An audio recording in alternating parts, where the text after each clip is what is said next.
Welcome back for those on the channel who watch the videos, because no new people can see anything apparently.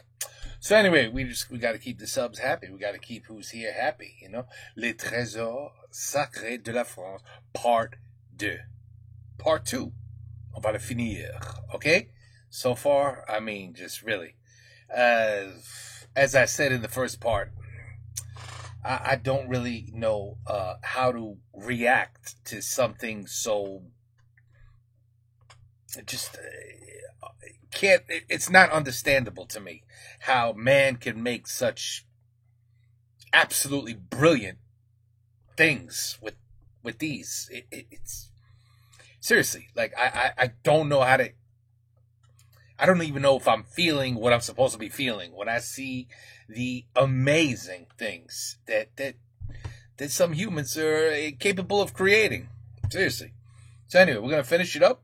Let's go. We got about 38 minutes. Let's go.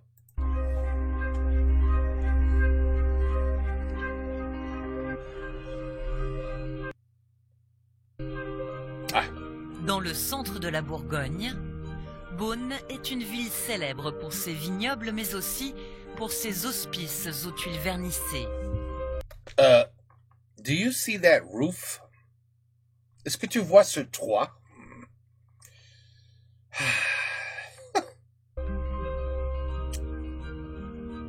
Un bâtiment religieux d'un genre nouveau, que l'on appelle un hôtel-dieu. Le Moyen-Âge s'achève, la Renaissance s'annonce. La France a bien changé. Wow. En 1443, sous le règne de Charles VII, un homme richissime et très pieux, Nicolas Rolin, chancelier du duc de Bourgogne, décide de faire construire un hôpital pour les pauvres, entièrement financé par sa fortune personnelle. But that happens all the time today. Same thing happens today all the time. I mean, you know, Bill Gates, Elon Musk, Jeff Bezos, they all get together and they build things with their own money for the poor. I mean, it happens all the time today. I know. Ça arrive pas du tout. Never mind. Une nouvelle manière de se rapprocher de Dieu. Nicolas Rolin est issu d'une famille bourgeoise d'Autun dans le duché de Bourgogne. Il devient l'homme de confiance du duc de Bourgogne Philippe le Bon, un des plus puissants princes d'Occident, qui le nomme chancelier, c'est-à-dire une sorte de premier ministre, et Nicolas Rolin profite de sa position comme bras droit du duc pour s'enrichir. Au Moyen-Âge, enfin à cette époque-là, on ne pouvait pas être riche et ne pas donner aux pauvres, qui sont l'image du Christ souffrant sur terre. C'était quelque chose de naturel, et donc on donnait en proportion de sa fortune. Gagner son paradis en finançant des bonnes œuvres, mais aussi en offrant à Dieu des trésors. Le 4 août 1443, Nicolas Rolin lit ce document sur le parvis de l'église Notre-Dame de Beaune. C'est l'acte de fondation des hospices, un magnifique hôtel-dieu qu'il construit comme un palais, avec sa femme, Dieudonne de Salins.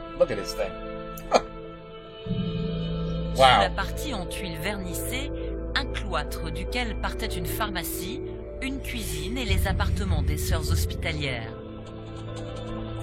Et de l'autre côté de la cour, sous ce toit en ardoise, matériau noble et très onéreux à l'époque, la salle des pauvres, composée de 30 lits et d'une chapelle.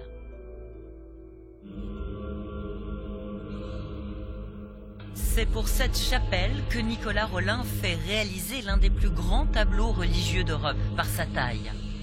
Un retable de 12 mètres carrés, placé à l'époque derrière l'autel et aujourd'hui exposé au public dans le musée des Hospices. Voilà donc ce que les malades voyaient de leur lit. Un jugement dernier de 5,28 mètres de long et 2,20 mètres de haut, présenté en un polyptyque de 9 volets et peint recto verso. Une œuvre majeure, signée d'un grand nom de la peinture primitive flamande, Rogier van der Weyden. Le retable du jugement dernier donc se trouvait sur le maître-autel de la chapelle. Il était fermé les jours ordinaires. On pouvait donc voir les portraits de Nicolas Rolin et de Guigone de Salins.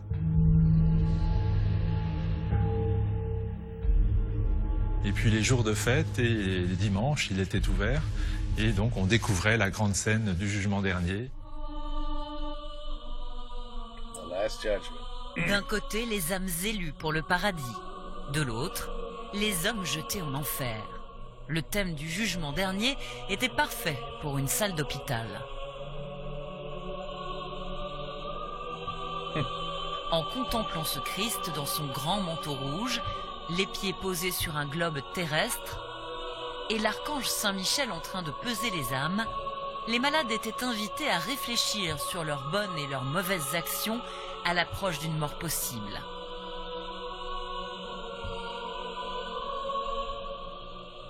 Invités surtout à prier pour se retrouver ici, à la droite de Dieu, au paradis, au milieu des fleurs et des angelots souriants, au pied d'une tour en or représentant la Jérusalem céleste.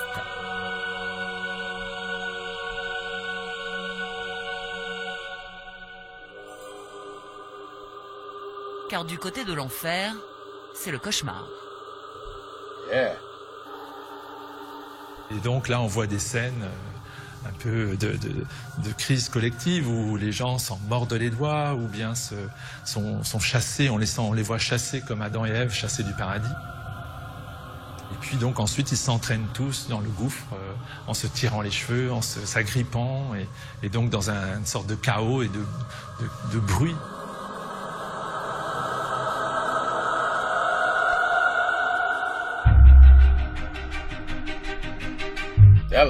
That did not look good. Ce tableau, Rogier van der Weyden scary. a travaillé pendant 10 ans, utilisant les bois les plus précieux et les peintures les plus éclatantes pour ce 10 ans. trésor que le chancelier Rolin a payé une fortune. 10 ans. Offrir à Dieu ce que l'on a de plus beau, financer les artistes religieux les plus prestigieux ou commander les chapelles les plus grandioses. C'est une mode qui va sévir chez les grands d'Europe, en France, en Italie, en Espagne, tout au long de la Renaissance et des siècles qui vont suivre.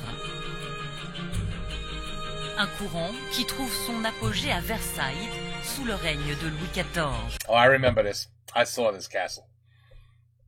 I remember this, and I forgot what video, but I remember. Yeah. First thing out of my mouth was that's not real gold, is it? Is that real gold? So, and people, yeah, that's real gold. Le roi Soleil veut briller sur la terre comme au ciel. Pour son somptueux palais, il va vouloir la plus belle des chapelles, toutes de marbre, d'or et de peinture. Amazing. Just amazing. Vice-dieu, Sur le roi ciel. très chrétien et maître absolu dans son royaume, n'ayant de compte à rendre qu'au ciel, c'est ainsi que se présentait Louis XIV, conseillé par le très pieux cardinal Mazarin. You notice that nobody ever smiled back in those days. There was never a picture with somebody smiling. En 1687, sentant la fin de sa vie approcher, il décide de magnifier le divin à Versailles en y faisant construire le seul trésor qui y manquait encore, une chapelle royale. Un projet destiné à servir tout autant sa dévotion que sa puissance. Look at that ceiling. Look at that ceiling. Oh.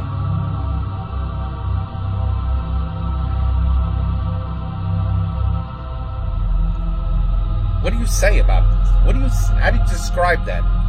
C'est le chantier le plus ambitieux du règne de Louis XIV à Versailles.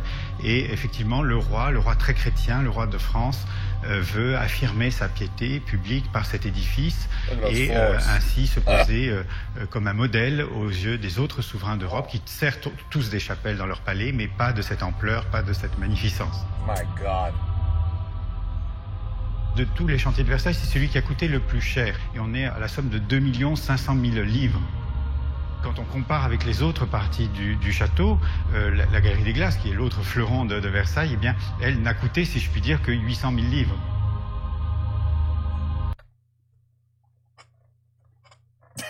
What?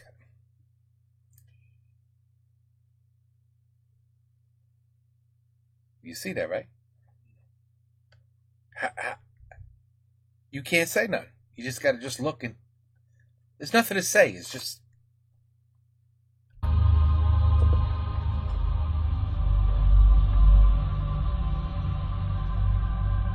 Donc, vous voyez, l'échelle est tout à fait différente là. Une chapelle 3 fois plus chère que la célèbre Galerie des Glaces.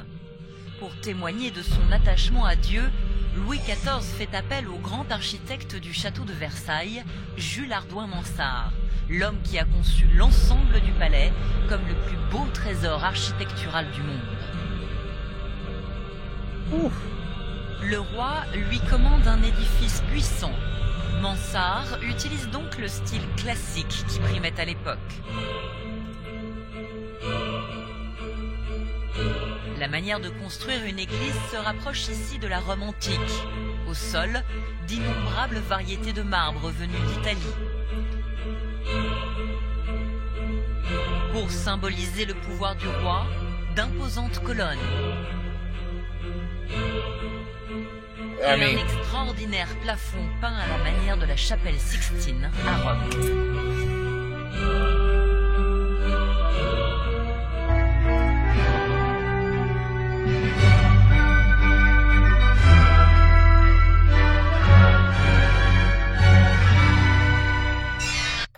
It's a little crowded up there. You know what I mean? If it's like that, I mean, might as well just stand in New York at Times Square. You know, I mean, because that's a little too crowdy for me. You know what I mean? Like, hey, you stay on your side of the heaven over there, please. I mean, come on, you don't have to be all over me. A little too much. C'est ici, au premier étage, entouré de ses colonnes et au-dessous du Saint-Esprit, que Louis XIV assistait tous les matins à la messe de 10 heures. Lui en haut, à la tribune, la cour en bas dans la nef. Wow, just wow. Arrivé à la chapelle, il se place à la tribune, donc au premier étage, et il va rester là, à genoux, assistant à une messe qui est dite à voix basse par le célébrant au rez-de-chaussée de la chapelle, au maître-autel, une messe qui dure une demi-heure et qui est accompagnée par la musique du roi, qui exécute pendant cette messe un ou plusieurs motets, c'est-à-dire des psaumes mis en musique. Lors des grandes fêtes religieuses, le roi descendait de sa tribune et venait s'agenouiller ici, au pied de cette coulée d'or qui descendait du plafond, l'orgue et ce maître-autel considérés comme le plus beau de France. Yeah. Achevé en 1710, 5 ans avant la mort de Louis XIV, la chapelle royale est une forme de testament, un trésor qu'il lègue à ses successeurs, Louis XV, puis Louis XVI, qui viendra y prier jusqu'à ses dernières heures à Versailles. Car en 1789 survient la Révolution, grande ennemie de la religion. Tandis que la monarchie est décapitée, notre patrimoine sacré bascule dans le chaos.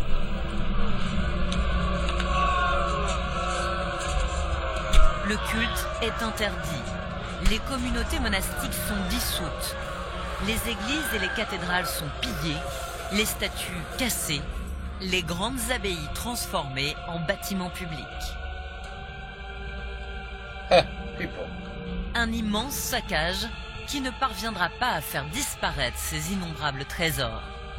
En 1801, Napoléon signe le Concordat qui réinstaure le catholicisme comme la religion de la majorité des Français. Une grande politique de restauration commence. L'architecte qui va remettre sur pied nos plus beaux édifices s'appelle Eugène Viollet-le-Duc. Le début de sa mission commence ici, à Notre-Dame de Paris. Ne cherchez pas, de la cathédrale du Moyen-Âge, il ne reste quasiment plus rien. Chef-d'œuvre de l'art gothique édifié au XIIe siècle sur l'île de la Cité, cette cathédrale offre un triste visage à la fin de la Révolution. Mais en 1831, un roman signé Victor Hugo bouleverse le cœur des Français. c'est le célèbre Notre-Dame de Paris, un ouvrage qui va sauver la cathédrale. Victor Hugo, c'est le premier au XIXe siècle à avoir tissé à nouveau du lien affectif entre la ville et la cathédrale. Par le biais d'un roman, par le biais de personnages forts comme Esmeralda, Quasimodo. En fait, il renoue les fils qui s'étaient un peu distendus entre la ville et la cathédrale au XVIIIe siècle. C'est-à-dire que le romantisme permet à nouveau de donner un sens à cette architecture gothique au sein de la ville. En 1831, quand le roman est publié, Notre-Dame de Paris est dans un état de délabrement avancé.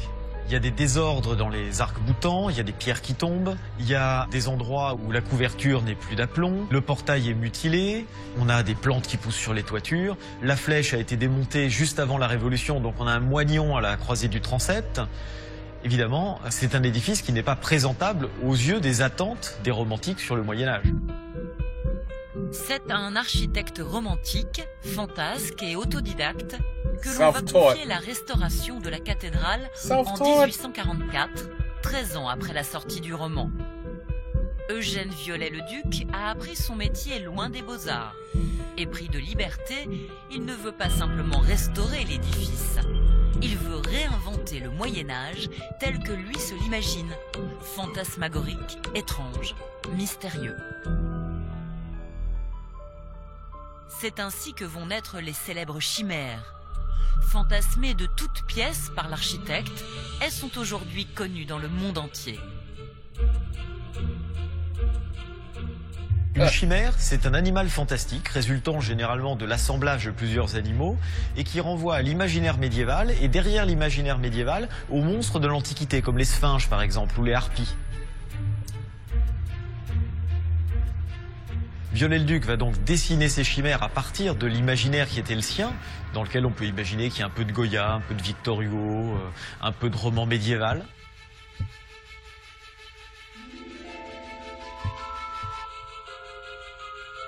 Éléphant, pélican, singe, bouc, aigle, les chimères sont disposées par dizaines tout autour des deux tours et contemplent majestueusement la capitale, à 70 mètres du sol, accompagnée des gargouilles qui servaient de gouttière. Ah, that's cool. Wow. Elle garde aussi la flèche, achevée en 1852, après 8 ans de travaux. L'autre grande invention d'Eugène Viollet-le-Duc.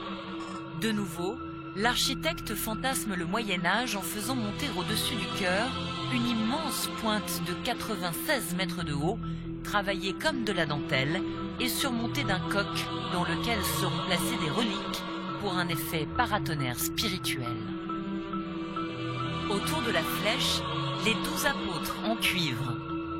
Clin d'œil de l'architecte, il se fait représenter en personne sous les traits de saint Thomas, équerre à la main, comme en contemplation devant son œuvre. Une créativité débordante qui s'arrête là. Pour la façade de la cathédrale, la fantaisie n'est pas de mise. On ne plaisante pas avec les figures religieuses, restaurées exactement comme au Moyen-Âge. Le Christ représenté en beau Dieu comme à Chartres, la Vierge Marie auréolée par la rose et la Galerie des Rois, fidèle reconstitution. My God.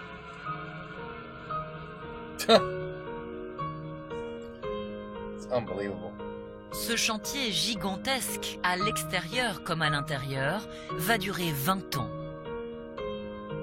Pour la première fois de l'histoire, un architecte seul est aux commandes de l'ensemble de l'ouvrage. Il dessine ou redessine toutes les sculptures, les peintures, les vitraux. Eugène Viollet-le-Duc, architecte star et tout-puissant, c'est le début de l'époque moderne. Parmi ses grandes restaurations, Notre-Dame de Reims, la cathédrale du Sacre des Rois. Un édifice unique dans notre patrimoine en raison de sa portée symbolique. Wow.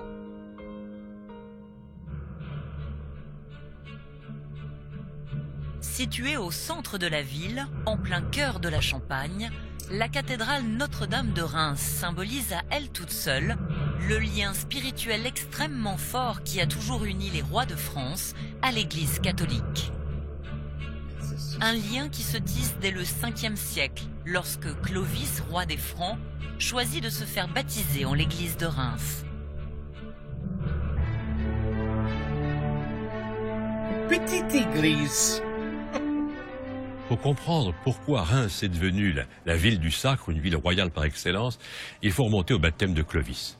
Tout commence là. Et à l'endroit même où nous sommes, puisque ce baptême a été célébré dans la cathédrale de Reims de l'époque, pas cette église gothique bien évidemment, et c'est ici que Clovis reçoit le baptême des mains de l'évêque Saint-Remy.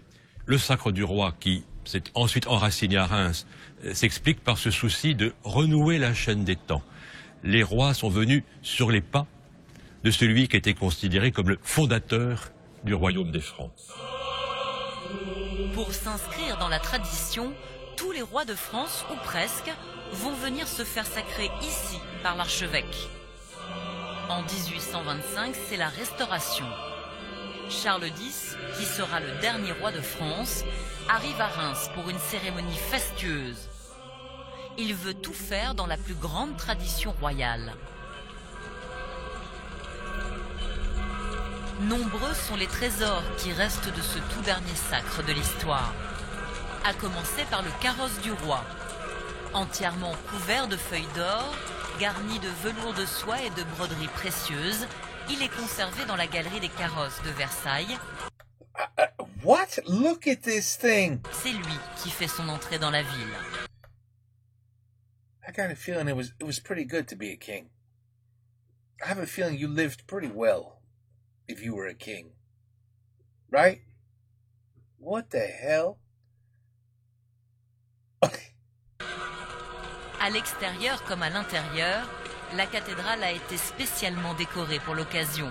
Parée de tentures et d'un porche royal plaqué sur l'édifice, la cérémonie du sacre, c'est la cérémonie la plus somptueuse qui soit. La cathédrale, dans une certaine mesure, devient le théâtre de la magnificence royale.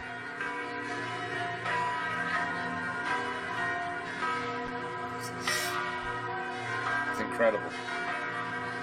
Les invités sont très nombreux et je pense à un invité célèbre, Victor Hugo, qui était tout jeune à l'époque, mais déjà célèbre.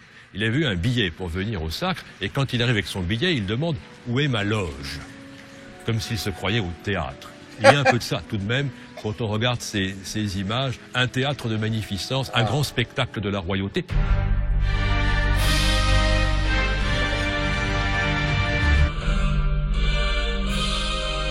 Au pied de cet autel, dont la croix et les chandeliers ont été spécialement fabriqués pour Charles X, le roi prend place. Le sacre peut commencer. Il aura lieu avec des objets conservés à Reims, comme la Sainte Ampoule, qui contient de l'huile ayant servi au baptême de Clovis. Elle servira pour l'onction. Le roi est dépouillé de ses vêtements. Il arrivait avec une camisole, une tunique très simple, de couleur blanche. Et pour les onctions, il va devoir se dépouiller. Il va falloir aussi qu'il se prosterne, comme nous le voyons encore aujourd'hui dans les ordinations de diacres, de prêtres ou d'évêques. L'ordinant implore la protection des saints.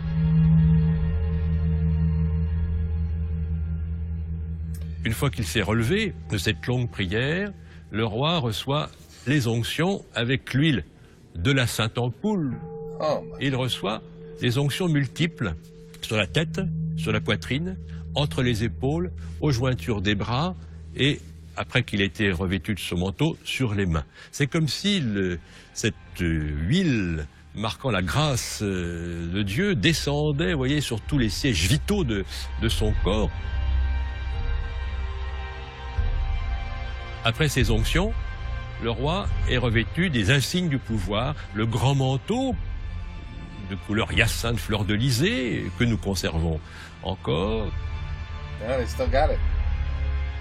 Et puis les insignes, l'anneau, le sceptre et la main de justice et la couronne qui lui est remise solennellement. Voilà, le roi est ainsi paré de tous ces insignes.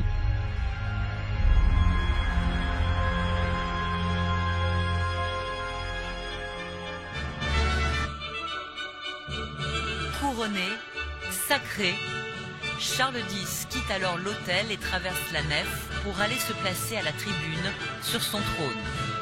C'est là qu'il devient officiellement roi. La foule l'acclame, les oiseaux sont lâchés dans la cathédrale. S'ensuivra alors un festin immense, organisé dans cette salle du palais du Tau, l'ancien palais de l'archevêque, aujourd'hui devenu un musée. Charles X est le dernier des 30 rois de France à avoir été sacré à Reims dans le strict respect de la règle, du rituel et de la tradition. La cérémonie du sacre marque l'attachement de l'Église aux valeurs immuables, une force qui lui a permis de traverser l'histoire.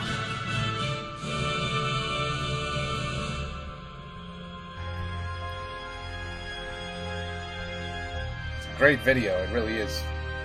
Shows the story behind everything. Le sacre de Charles X a été ponctué de grands morceaux de musique joués à l'orgue. Et en parlant d'orgue, je voulais vous présenter le grand orgue de Notre-Dame de Paris qui se trouve juste devant vous et qui s'est embelli, enrichi au fil des siècles. Oh, what? Wow. Sa dernière restauration remonte à 1992, même si on trouve encore des pièces d'origine qui remontent à l'époque médiévale. Alors pour vous le présenter en quelques mots, il comporte 115 jeux, 5 claviers, près de 8000 tuyaux et c'est probablement l'orgue le plus célèbre au monde. Il est utilisé dans les cérémonies les plus fastueuses. Des fastes qui sont loin de l'ambiance monacale qui se dégage d'un autre monument mythique que nous allons découvrir ensemble. Il s'agit bien sûr de l'abbaye du Mont-Saint-Michel qui elle aussi a été restaurée par des élèves de Viollet-le-Duc au XIXe siècle.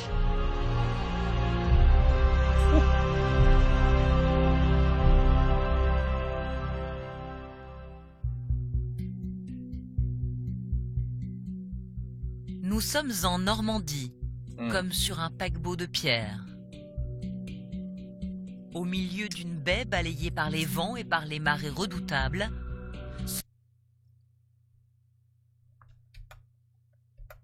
de l'Occident. That wasn't me. I don't know what happened there. Sur un paquebot de pierre.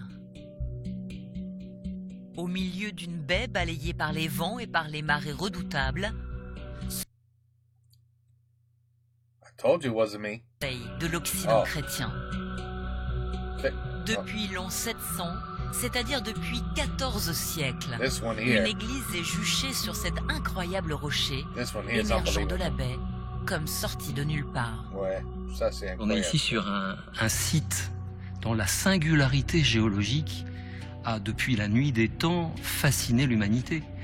Il est clair que ce lieu, par cette dimension presque pyramidale d'un rocher implanté dans la baie, a fasciné et a aussi été le terreau à l'émergence de la foi et du haut lieu de la chrétienté qu'il est devenu. Yeah, we've done this one. Dès 708, et ce songe d'Aubert, où Aubert, évêque d'Avranches, reçoit nuitamment en songe la visite de Saint-Michel lui-même, est le point de départ d'une histoire qui façonne le lieu jusqu'à nos jours. Sur ce petit sanctuaire édifié tout en haut du rocher, oh boy, what is going on? Une abbaye romane va fleurir au XIXe siècle, siège d'une communauté de moines bénédictins. Le monument ne va alors plus cesser de grandir. 12 fois endommagé par des incendies, notamment dus à la foudre, il va être 12 fois reconstruit et solidement restauré à la fin du XIXe siècle par les élèves d'Eugène Viollet-le-Duc. Aujourd'hui inscrite au patrimoine mondial de l'humanité, l'abbaye du Mont-Saint-Michel est devenue l'un des lieux de pèlerinage les plus célèbres qui soient. Ouais. Comme tous les autres monuments religieux de France, c'est un lieu en activité, un lieu où des messes sont organisées toute l'année. Ici, une communauté monastique s'est installée. Les fraternités. It's not me. Il est 6 heures du matin. les habitants du Mont ne sont pas encore réveillés. La première prière du jour, les laudes, s'ouvre dans le calme, loin des tumultes du monde.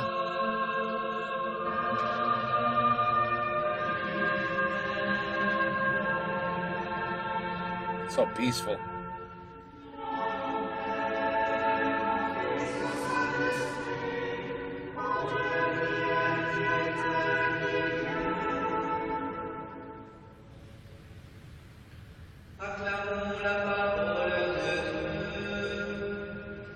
Donc l'office des laudes, c'est notre premier office de la journée.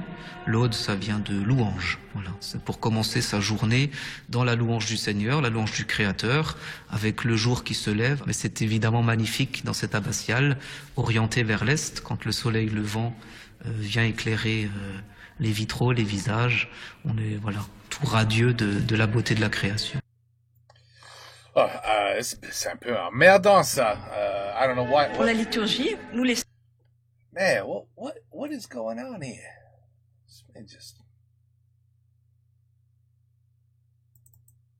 Non, c'est pas ça. C'est pas ça. I don't know what's going on. Sœurs, on va revêtir une cape blanche et les frères, eux, vont revêtir une coule, une aube blanche. C'est le signe, en fait, de notre baptême. Parce qu'avant tout, on est chrétien et donc c'est à ce titre-là qu'on est moine ou monial. On veut vivre pleinement de notre baptême. Une fois le jour levé, voilà donc à quoi ressemble la vie ici. Les grandes marées qui ponctuent la journée, la vue que l'on a des terrasses de l'abbaye. Look at that view every day in the morning. Le petit jardin potager des sœurs. Tout appelle à la spiritualité et au contact avec les éléments, la mer, le ciel. I really hope this is not my... Après un repas pris en silence, il est l'heure de remonter dans l'abbatiale pour une nouvelle prière, dans une église cette fois remplie de pèlerins et de touristes. Les fraternités de l'ordre de Jérusalem ne sont pas une communauté monastique comme les autres. Leur but n'est pas de vivre hors du monde, mais d'être au contraire au cœur des foules.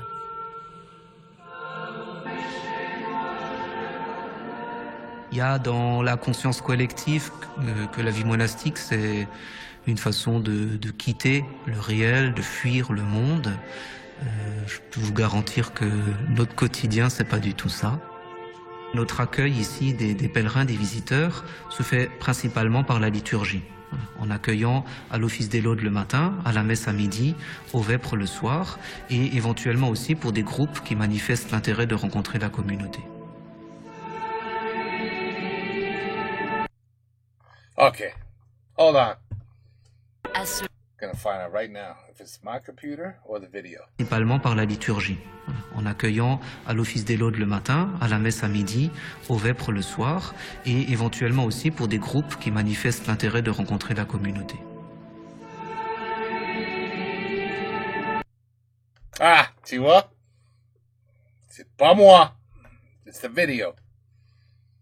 À ce lieu magique et l'habité d'une spiritualité forte. Exact same Telle time. est la mission des fraternités de l'ordre de Jérusalem chaque jour.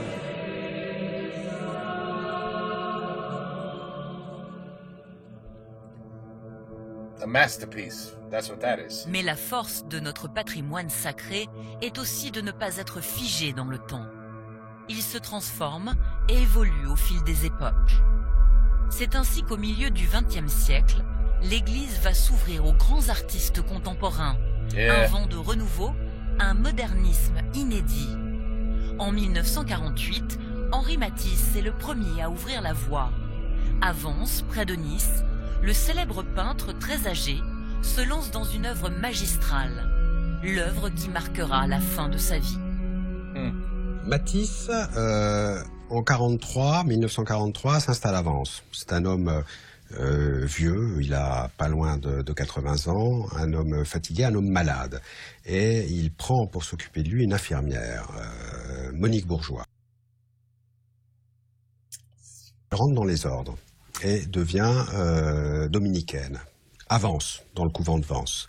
Et continuant à soigner Matisse, elle lui parle un jour de son envie de décorer l'oratoire du couvent des dominicaines de Vence. Bon, Matisse saisit l'occasion et lui dit « Mais enfin, je peux vous aider, je peux même construire une chapelle et la décorer entièrement pour vous. » Et l'idée est partie comme ça. C'est un moment de sa vie où effectivement il n'a plus la force physique de peindre. On le voit souvent avec une grande tige, avec au bout un pinceau. Il est là maladroit et pourtant très sûr de lui, hein, parce que c'est quand même Matisse, hein, c'est pas n'importe qui, et qui de loin comme ça fait quelques traits et c'est absolument extraordinaire. Ainsi va naître la chapelle du Rosaire, mi-église, mi-musée. Du sol au plafond. La forme extrêmement simple du bâtiment qu'il dessine avec l'un des grands architectes des années 50, Auguste Perret. Les vitraux éclatants de ces fameuses couleurs vives qui caractérisent l'ensemble de son œuvre. L'autel, les bancs, les objets liturgiques et ce chemin de croix qui raconte 14 moments forts de la souffrance du Christ. Tout est vu avec un œil neuf. Alors, le chemin de croix a été dessiné sur un seul panneau, sur une mosaïque de céramique. C'est un chemin de croix très stylisé, à la manière Matisse, où en quelques traits, il arrive à suggérer un personnage, une attitude, une émotion. Et on a du mal d'abord à voir que c'est un chemin de croix. Il faut rester devant un certain temps pour s'apercevoir qu'il y a toutes les petites stations comme ça qui courent tout au long de la céramique.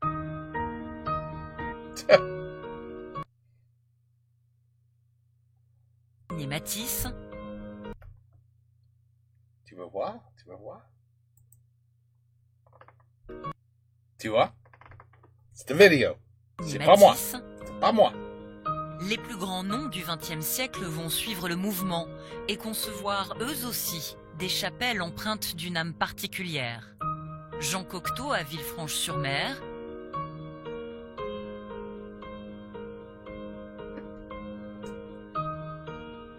et Pablo Picasso à Vallauris. Ah, that's definitely a Picasso. Wow. Il y a ceux aussi qui ont été sollicités par l'Église pour éclairer d'un jour nouveau l'art du vitrail. En 1974, Marc Chagall dessine des vitraux pour la cathédrale de Reims. En 1994, Pierre Soulages réalise à son tour 106 verrières. What a shame. I don't know what's going on with this video, but Très as long as connu we get pour to ses the end. peintures noires, totalement noires, il a fait ici le pari du vert blanc pour une lumière grise, naturelle, irisée, qui varie avec les heures du jour. Les vitraux de Soulages comptent aujourd'hui parmi les plus célèbres du monde. Another beauty. Another beauty. Enfin, il y a le tout dernier né des trésors religieux français.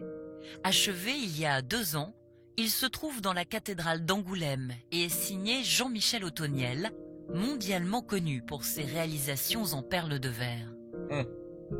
Pour mettre en valeur des objets liturgiques du XIXe siècle, encensoirs, ostensoirs ou vierges en stuc, il a créé tout un univers de bleu, de doré, de noir et d'argent.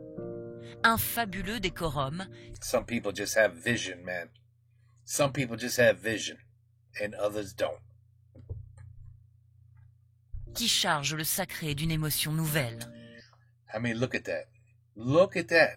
Elle est présente dans mon travail, c'est-à-dire que je crois qu'il y a cette idée que l'œuvre d'art est faite pour vous élever. C'est une chose auquel je crois, l'œuvre d'art contemporaine, c'est-à-dire que quand on voit une œuvre, on est un petit peu différent qu'avant. Donc cette notion-là, pour moi, elle est proche du sacré. Et donc c'est vraiment dans ce sens-là que j'ai travaillé le projet. C'est-à-dire que j'ai mis plutôt en avant le sacré que le religieux. Ainsi, Les chefs-d'œuvre de notre patrimoine sacré continuent-ils à traverser les âges? Certains presque effacés, comme les fresques carolingiennes de Chauvigny. D'autres impeccablement restaurés, comme... Yeah, I will take that over a contemporary any day. I'll take this right here. Just saying. Les vitraux de la Sainte-Chapelle. Il y a ceux qui attirent les foules et ceux dont seuls les historiens connaissent les secrets. Ceux qui sont jalousement gardés et ceux qui s'imposent magistralement au cœur des villes. S'ils ont su résister au temps, à ces tempêtes et ces tumultes, c'est parce qu'ils ont une âme. Quelque chose de fort et de fragile à la fois, c'est leur secret. Il faut le protéger. Could you imagine? I can't even, I don't even want to think about it. But could you imagine, like, World War III or something? Which is not unrealistic, unfortunately. But could you imagine another, world war? The damage to these masterpieces and treasures that could occur? Oh, my God. Just got to pray that doesn't happen, because it's just too much to replicate or rebuild. Although, I don't know, I've been amazed in the past. When they restore these things. It's unbelievable, but it's just too magnificent to look at this. It's too much for the little head on our heads, on our shoulders. It's just too much. It's too much to take in, to really understand. Finalement, ces trésors sont assez fragiles. Malgré des structures imposantes pour certains et leurs fonctions divines, ils n'ont cessé de briller, bien sûr, mais aussi de souffrir depuis plus de 2000 ans d'histoire. Et pour que l'histoire ne s'arrête pas, il faut savoir les protéger et les restaurer. Et pour les sauver, il faut accepter parfois de les vendre et de les laisser partir vers une vie civile. Toutefois, ces trésors du patrimoine sacré entendent bien traverser le temps, et ce qui les unit, ce sont ces histoires et ces légendes qui se transmettent de génération en génération depuis plus de 20 siècles. Incroyable.